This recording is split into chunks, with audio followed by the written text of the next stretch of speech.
I'm Gilbert Cruz for Time.com, and I'm here with actor, comedian, and zombie killer Simon Pegg, who stars in the new comedy, How to Lose Friends and Alienate People. He's here to answer questions from Time readers. Simon, thank you for being with us today. It's a pleasure and an honor. Excellent. So our first question is from Karishma Marate from Pittsburgh, Pennsylvania. After doing indie comedies like Shaun of the Dead and Hot Fuzz, what made you take on How to Lose Friends, which seems to be sort of a mainstream Hollywood comedy? Really, I try to address films in terms of the script rather than what they are quantitatively. I don't kind of think in those sort of terms, you know. Obviously, when you take on a big movie, you know that it's going to exist in a sort of larger arena or get seen by more people. But I think the most important thing is enjoying it yourself, really. Is there any resentment, or have you heard any resentment from British fans about jumping across the pond? It's like when, you know, a band becomes suddenly everyone likes a band that you liked at the very beginning. Sometimes there's an element of that. I've experienced that, you know, that you're accused of being a sellout because you go and do something like they expect you to just languish in obscurity forever just for them, just to please them.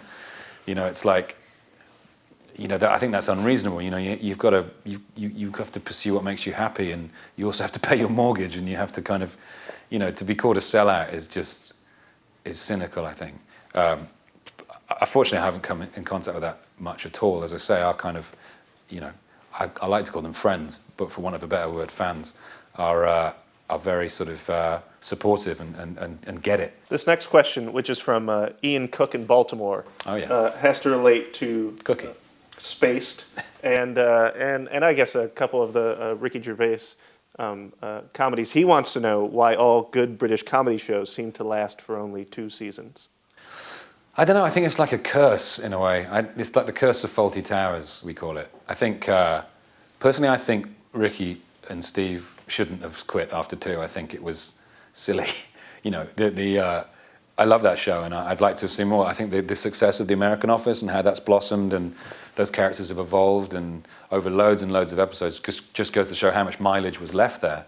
I mean, with Space, that was simply because we did Shaun of the Dead and everything changed. When we did that movie, it was hard to go back to Spaced after having done that because we felt like we found an even more sort of comfortable home. So I don't know. I think maybe our writing process is different. We tend to write, you know, it's either one person or 2 people. It's not like you don't have like rooms of writers like you do here. There's an amazing, you know, collaborative effort here to write. You have to have that here because the sheer sort of volume of output, you know, has to be met. So you have rooms full of people, whereas like Space was just me and Jessica, and The Office was just Ricky and Steve. Are you planning on teaming up with Nick Frost and Edgar Wright again? If so, can you give any details or more specifics on what these projects are? Yeah, absolutely. You know, they're my homies, as you say here.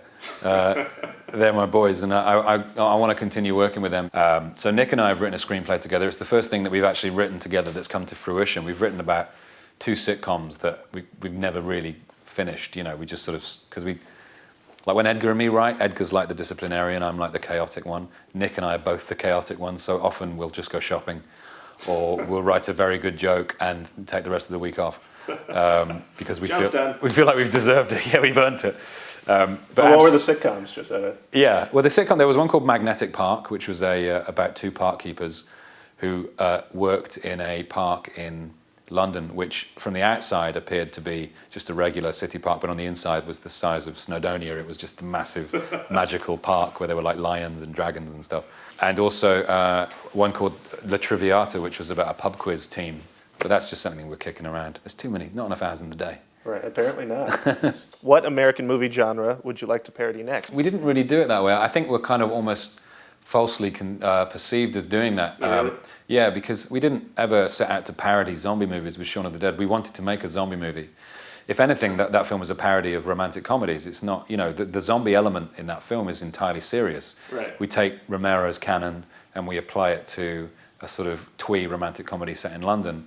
And the zombie element of it was you know, always supposed to be done with utter seriousness. And it's not a parody. I mean, people always say it's a spoof. It's not a spoof. It's a zombie film. It just happens to be funny as well. The next film might not be that. It might not be a movie genre. We want to address certain themes that we've always enjoyed. It might exist within a specific genre, but it might not be a comment on that genre. Brian Robertson, who I assume is a Trekkie from Somerville, South Carolina, asks, how did it feel to be chosen for Geek Glory as Scotty in the new Scotty? I thought you were going to say, asks, who the hell do you think you are?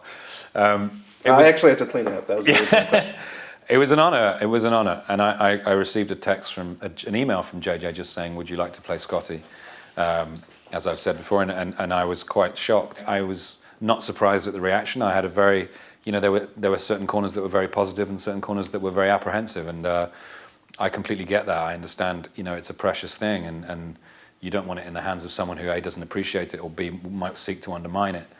I think Star Trek is a beloved story, and it's being treated as such on this project.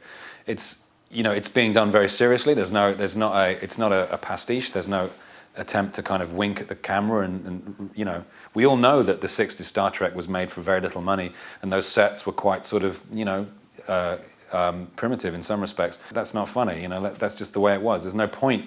It's an easy target to go commenting on the way that things were made back in the 60s. It's more interesting to actually take that as a serious expression of something and continue it, which is what JJ's doing with this Star Trek movie. What I didn't want to do was go in and do an impersonation of James Doohan, because I think that would be disrespectful to James Doohan and to the part.